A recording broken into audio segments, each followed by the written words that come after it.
Hi, I'm Rachel from Ray K Books, and today I'm talking with Victoria Schwab. Hello, Victoria.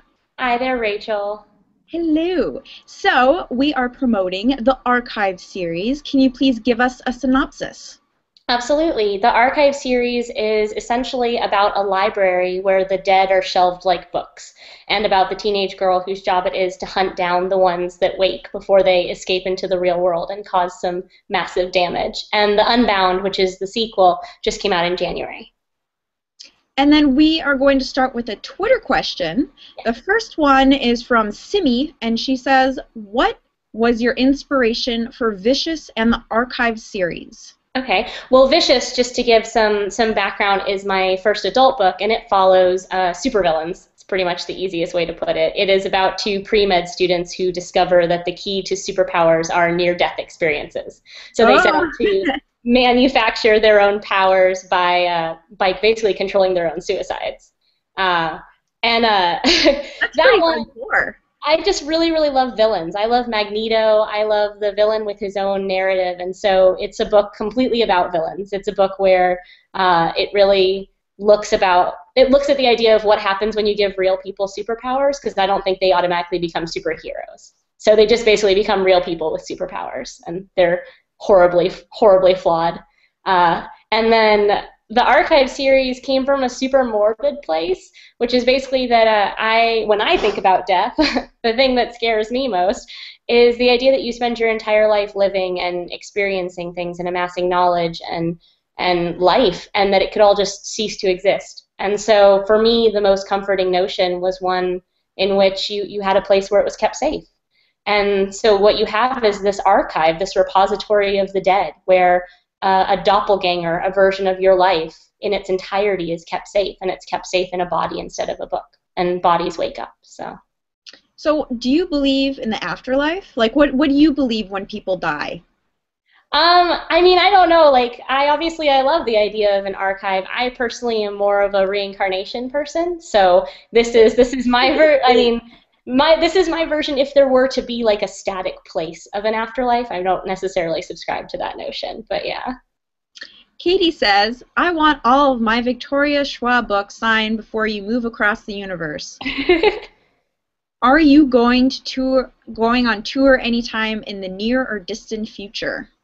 Oh, it's so hard. You know, I went on an abbreviated tour when The Unbound first came out, and now, as Katie's referencing, I'm moving to Scotland in August for a year to do a grad school program. And so my travel in the United States is going to be pretty limited for a year. I'm doing ALA, which is out in Las Vegas, and I think that's actually my last event before my move. So I'll be doing some events on the other side of the ocean, and then I hope when I come back in 2015 to do a whole bunch of events to make up for the fact that I've been gone. And I have a new fantasy series starting in January, so I'll have really good reason to go travel around that summer and sign a bunch of books for people. So you'll still be writing in Scotland? Yes, a lot. Like I say, I have a fantasy series called A Darker Shade of Magic that's starting in January, and that's at least a couple books long, so I'm going to be writing the sequel while I'm over there and working on some other projects. I have a new YA project that I'm working on and finishing up a middle grade series for Scholastic, so I try to stay busy, but I'm going to keep writing while I'm there. That is a lot of books you have under your... Wow, that's impressive. There's 9 right now, so...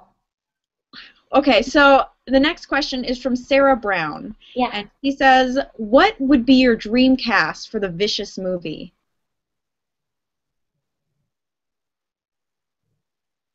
My dream what? The movie. Oh, my dream cast for the movie for Vicious? Yes. So I just saw Spider-Man 2 a couple of days ago, but even before I saw Spider-Man 2, Dane DeHaan, who plays Harry Osborn, is such a perfect cast for Victor Vale, the main guy. He has the like icy, icy blue eyes and the kind of sociopathic look to him and the nature. And then for Eli, Victor's counterpoint, I very, very much think that Dave Franco, who's James Franco's younger brother, not James Franco, Dave Franco, would be absolutely perfect because he's super hot, but he has the kind of goofy frat boy look to him, and Eli has this kind of all-American frat boy look, and then he goes around murdering people in his time off. So I think it'd be really fun to take like a popular boy, a jock type, and make him my serial killer. So That's interesting. No, but he's so hot. That's a beautiful pick. he is very hot, especially in some of the more editorial looks. If you look at editorial looks for both of them, I'm like, I can see this. There is one moment in Spider-Man 2 when Dane DeHaan is in an elevator and he's wearing a black trench coat with a gray scarf, and I was like, that is Victor Vale right there. And then the next Twitter question is from Lauren Goff, and she says, Vicious is my favorite book ever now. Yay. Are you going to be writing any more adult books? Yeah, so I'm toying around with the Vicious sequel right now. We'll see what happens with it. And then, like I say, the fantasy series, A Darker Shade of Magic, is an adult fantasy series that has cross-dressing pirates and thieves and lots of magic and very, very dark things. I think it'll really appeal to my Vicious fans while tackling fantasy in my own strange way. And then another Twitter question is from Michelle. And she says, oh, it's not a Twitter question. She's just saying... she's watching it. Hello, Michelle. Hi, Michelle. So another one is from Lauren again, and she says, if you could have a superpower, what would you want to have? Oh, okay. So I feel so bad because I totally, like, there's a joke online that Victor Vale is my sociopathic alter ego, and I really do feel like I gave him all the best things. I can't reveal what his power is for anyone that hasn't read the book, but I would probably want his power. I gave it to him because it was my favorite power that I could think of. That aside, I think the ability to manipulate time, but not go backwards, because I think like all the bad in the world happens when you try and go backwards. But if I could like stop or speed up time or slow down time, then I would be totally, totally fine with that. And then we have another Twitter question. You're very popular. And for those of you watching, if you want to ask a question, go on Twitter and use the hashtag VictoriaChat. And not the other hashtag. Yeah, I know. There's Victoria Justice is having a live chat too at the same time. So not Victoria live chat, Victoria Chat. Okay, so the next one is from Kelly, and she says, how long does it take you to write your books, and how many drafts? Oh, man. It totally, totally depends on the book. Vicious took 3 years in between other deadlines. The Archive took 4 months. So, but I did a lot of revising. I probably do 4 to 5 drafts. And I'm not a zero drafter. I do not have a crappy first draft setting. I basically write the best possible draft I can write and still end up having to delete it 2 to 3 times. So I'm very much a rewriter. I came from a poetry background, and so it's really, really important for me to love the wording or else I lose excitement. But yeah, Vicious right now holds the award for the longest. And so that's my excuse whenever anyone asks me about a Vicious sequel. The Viciouses take me a very long time. So Kelly asks, when you experience blocks with your writing, how do you get over them? I think the thing about writer's block is it's so important to figure out where it's coming from, because I think that there's writer's block that comes from a place of fear, and I think there's writer's block that comes from a place of boredom. If you're bored with what you're writing, then your reader's going to be bored with what you're writing, and if you're afraid of what you're writing, then you need to figure out why you're afraid and figure out how to push through it. So I usually start by diagnosing why I'm blocked. Sometimes I just need to go take a walk and get some better ideas, and sometimes I need to talk it out with other people, but there's usually a reason behind it. And then another Twitter question.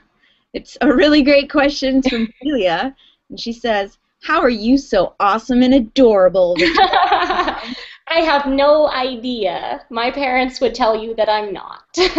I don't know. I just, and I can't answer that question, realistically, because it's not a question. But I try to be really honest. I don't know about the rest of it, but I think that publishing is a roller coaster, and I think that often we're prone to romanticizing the entire journey, and I don't think that's useful.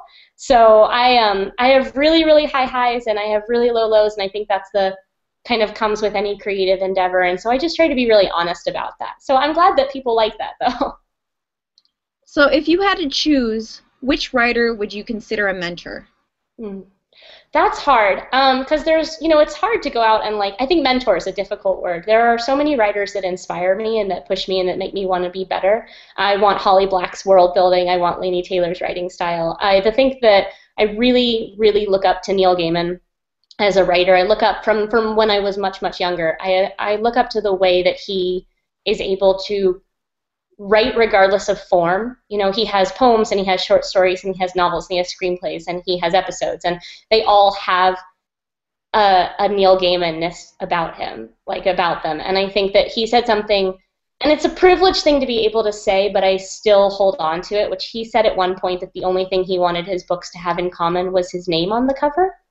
And I kind of feel that way a lot with my writing. It's a risky thing to do, to not repeat yourself and to not stay safely in one place. But I think that creatively, I'm so much happier when I am trying new things all the time. And then we have another Twitter question. This is from Nat, and she says, "Have you done any talks at schools? I'm doing one tomorrow, and I'm ridiculously nervous. Ridiculously nervous. Any advice? And I also heart you." Aw, thank you, Nat. I'm terrified of that kind of thing. I do it. I feel like I'm horrible at it because I'm terrified of children. Which is funny. I'm terrified of teenagers, too. I went to like a super small all-girls prep school as a high school, so whenever I go into a normal school, I just look around at everybody like, is this what teenage life was like? But I've done a couple. I think that you just, again, like just being yourself, being really genuine the whole time, and just, I don't know, I tend to err on the side of unscripted, which probably will get me in trouble one of these days, but I just would rather kind of go with my audience and my group and feed off of them and make sure that they're having fun. Another one is, do you think you can make some vlogs on your adventures in Scotland? I fully plan on it. I have not been vlogging much lately because I used to vlog very, very regularly, and I used to blog very, very regularly. And what I found was that they meant far less unless I really had something I felt passionate about talking about. And so these days I really don't blog or vlog unless I have something that I feel I really want to convey. So I haven't been vlogging as much since The Unbound came out, but I fully intend to document the Scottish adventure in full. I'm looking forward to that a lot. Michelle asks, what's the most influential book for your style? For my style, oh, that's a hard one. I don't know, I take things away from everything that I read. That's actually the first question I don't think I can answer. I try and pull things away from everything. Fun fact, is whether I'm reading a book or watching a movie or something or watching TV, I do it twice. Everything I do twice, so that I can do it the first time just for purely experiencing it, and then the second time as a craft exercise. So I tend to try and pull things away. I mean, I've pulled as much away from the Avengers movie as I have from the latest book that I've read. Right now I'm loving the Lies of Locke Lamora series. It's a fantasy series that is just got some of the best dialogue, and it's fun, and I think it's doing fantasy in a really user-friendly way, so I'm studying it for like accessibility. But yeah, I try and take something from everything. And now we're going to play a game. Ooh. It's called Would You Rather? And if the people don't know what you rather is, it's me asking Victoria something like, would you rather eat apples or oranges for the rest of your life? And then she'd have to pick apples or oranges, except this is literature edition. So the first one is, would you rather live in the world of Hunger Games or Divergent? Ooh, that's hard. I'm going to say Divergent, though, because I feel very, very nervous at the idea of getting into an arena with that many other people that I have to kill, whereas I feel like I would stand a better chance in Divergent, even with the world falling apart. Would you rather fight next to Hermione from Harry Potter, Katniss from the Hunger Games, or Triss from Divergent? Hermione, absolutely. Because Katniss, I feel like if we're fighting next to each other, we're probably in the arena, and that means one of us is going down, and that makes me super nervous. And I just like Hermione is queen. And then the third one is, would you rather read a book that is written poorly but has an excellent story, or read one with weak content but is written well? I fall on the side of I would rather have the writing be superb. I like have a very hard time getting through books when the writing is horrific, even if the story is there, because it just makes me angry because I'm thinking, no, this was such good plot content, you ruined it with crappy writing. So, Who would you rather have as a child, Harry Potter or Hermione Granger? Hermione Granger. Would you rather write novels where all the characters are women or all men for the rest of your writing career? All women. Would you rather only write your books in trilogies or standalones for the rest of your writing career? Standalones? Would you rather write a book without using conjunctions or have every sentence of your book begin with one?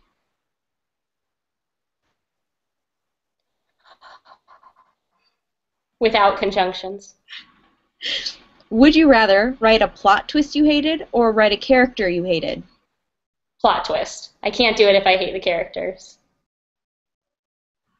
Would you rather a super successful movie be made from one of your books or a long-lasting television series? Oh, that's hard. I would say a movie because you could rewatch it more easily. And I just am a movie buff, though television these days is amazing. So I'm still going to go with movies. I rewatch movies all the time. I'm really bad at rewatching TV shows because it's daunting. And then the last one is, would you rather critics rip your book apart publicly or never talk about it at all? Critics rip it apart. Any publicity is better than no publicity. And that concludes our game. Yay! So, speaking of critics, do you sometimes read bad reviews of your book? I do. You're not supposed to. I kind of skim them. I don't read them that many times because I don't read reviews very often. I think reviews are written for readers, not writers. I mean, I read the critical ones, and anytime I have a book come out, in the early stages, I read the reviews, and then as soon as people start to repeat themselves, I stop reading the reviews. So there is an ongoing battle on Goodreads between bloggers and authors. You know, bloggers give critical reviews, and then authors comment on them, and then a war starts. Do you believe that authors have a right to comment on those reviews, or do you think that they should be separate? Well, I mean, I don't think it's an issue of like having a right because the internet gives the right to everybody. I just think it's a poor decision. Like I say, I don't think Goodreads is for authors. I think it's for readers and reviewers. And while I will admit, as an author, the snark factor can get really tiresome. Like I don't have any problem with people reviewing my books critically, but sometimes the snark I think there's something about snark that makes it feel personal. But for that reason, I just avoid Goodreads. Like it's just because it's very easy to take snark as something directed personally at the author instead of the book because of the attitude. And so I think it's just healthier to steer clear. But I don't think Goodreads is for authors. And then we're going back to Twitter questions. This is from Kelly again, and she says, what inspired you to first start writing, and how old were you? I always knew I wanted to write. I didn't always know I wanted to write books. I didn't write my first book until I was a sophomore in college, and it did not get published, but it did get me an agent. I started writing poetry when I was about 14, and it was horribly, horribly angsty poetry, which I am now convinced is like a necessary gateway drug for any writer. But I'm very, very thankful for the poetry origins because it's been something that I keep in my fiction. I try to infuse my fiction with it. And then Michelle asks, what's your favorite TV show these days in response to the would you rather TV or movie question? I'm still mourning the loss of Breaking Bad recently because I loved it so, so much. But I'm a huge Game of Thrones fan. I am a huge Orphan Black fan. Orange is the New Black. I loved the first season of The Following. The second one was a little meh, but I'm obsessed with Hannibal. Like, absolutely obsessed with Hannibal. And then another question from Kate Tilton. I think you did a live or a KE chat with her. Yeah. So she's on here watching. So she says, what's your favorite quote from one of your books? That's hard. You know, I think my favorite thing as an author, one of the only reasons I do go on Goodreads is it's really, really cool to see what people choose from your books as a quote. But I think one of my favorite quotes is from Vicious, and I actually use it now and again, which is the idea that plenty of humans were monstrous and plenty of monsters knew how to play at being human. So Very nice. And then my personal question is, what is a genre you will never write in? Like, what's something you're like, nope, nope? it's hard. I say dystopian for one reason in particular, and that's that because unlike other genres where a character is a trope, and so it's a way, there's like a lot of ways to turn it on its head, dystopian is so tricky because the world is the trope. Like the environment is the trope, and because of that, it can get inherently derivative because it's a context of the world that is the similarity. So because of that, I don't have as much interest in trying it. I really, really like writing new mythologies. Um, that said, I have had people argue that Archived is dystopic in that the organization itself is a dystopian within a normal book. So I don't have any trouble playing with it, but I don't think I'll probably go out there and write just a dystopian or a post-apoc or a failed utopia. It doesn't interest me as much as the characters. And then Louisina, I think that's how you say your name. I'm so sorry, I butchered it. Do you have a favorite classic or classics, which I'm guessing books, favorite? Not really. I'm like, here's the thing is, I totally read a lot of the classics at that stage where, like, as an 11-year-old, I decided I wanted to be taken seriously in the universe, and the way to do that was to make sure my eyes hit, like, every word on the page, which isn't the same thing as reading at all. I'm a big fan of Little Women. But here's the thing, like, I am passionate about whatever I'm passionate about right now. And so, like, right now, the thing that's floating my boat are the books that I've been reading in the past couple of months. And it's not to say that I don't go back to classics, but I think things become classics for me if I fall in love with them. So, like, Jonathan Strange and Mr. Norrell is not that old, but to me, it's a classic. I guess one that is like an absolute classic. Okay, I will amend it. I have one. It's called The Once and Future King by T.H. White, and it is impeccable. So, what is the hardest and the easiest part about writing a book? There are so many quotes online about this. Like the easiest part is whatever part you're not working on right now, and like the hardest part is whatever part you're working on. And I always say that that. I think that's really, really true. Whenever I'm drafting, I wish I were revising. Whenever I'm revising, I wish I were drafting. I think my absolute favorite part is the part before it starts. It's the part like when you first have the seeds of an idea and it's churning in your head and it's all potential energy and none of it's kinetic yet. That's my favorite part. And then another Twitter question is from Nat, and she says, what book series do you think is underrated or not as popular as it should be?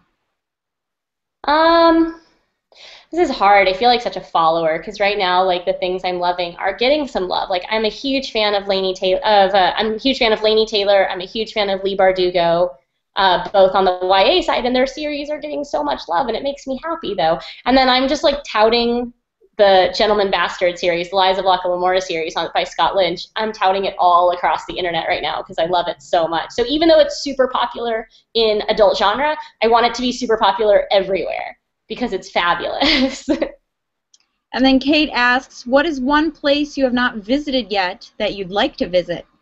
Japan. I started studying East Asian cultures and mythologies and religions. I'm actually going to grad school for polytheistic symbolism. I'm really interested in multi-god cultures. But for me, like probably the philosophy that I most closely follow is close to Shinto. So I would love to be able to do like a Shinto shrine tour in Japan one day. Do you think that's going to inspire any more books that you're going to write, this mythology?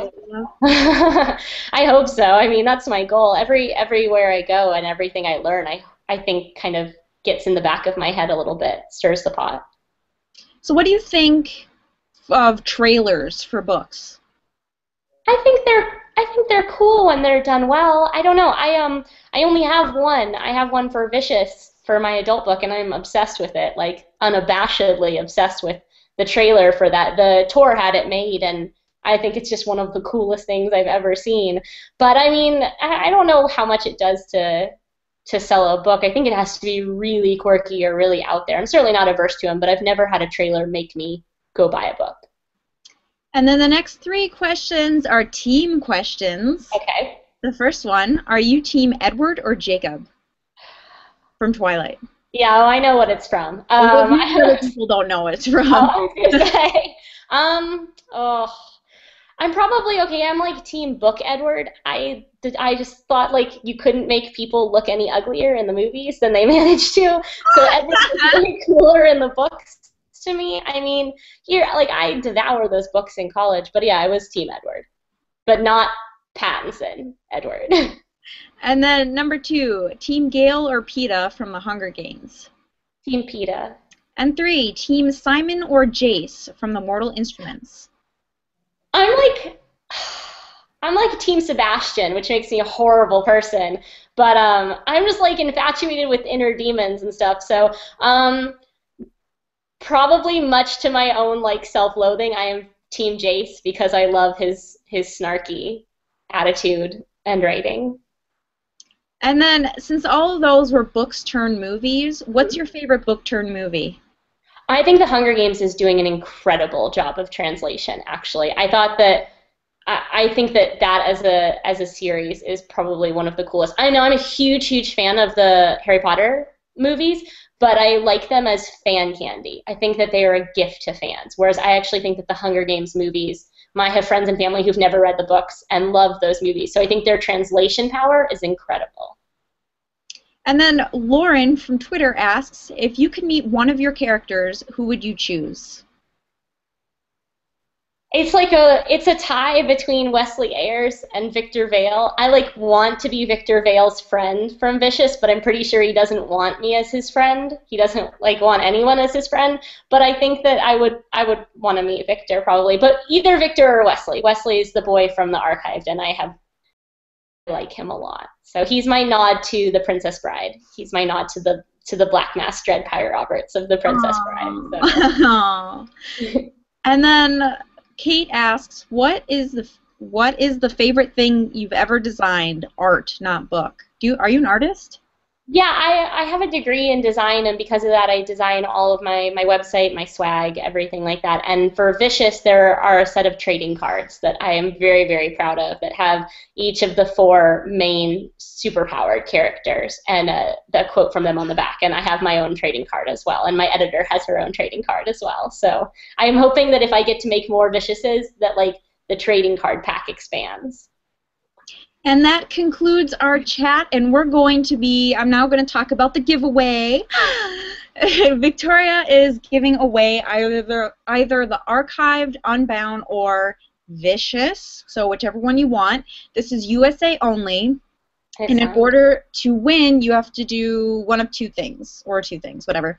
First thing you have to do is this live chat box you see me in is going to be a YouTube video. So when it becomes a YouTube video, comment on that video. That's all you have to do.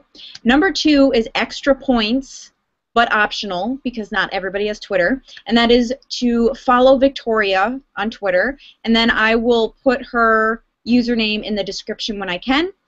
And then if you do follow her, put your username in the comments so I can verify that entry. And that is it. Oh, and I don't know if I said it's USA, and it ends May 12th, so what day is it? Next Monday. So thank you so much, Victoria. I had a great time talking to you. This was so fun. Thank you so much for having me. Yes, and I hope to talk to you again soon. Absolutely. Bye. Bye.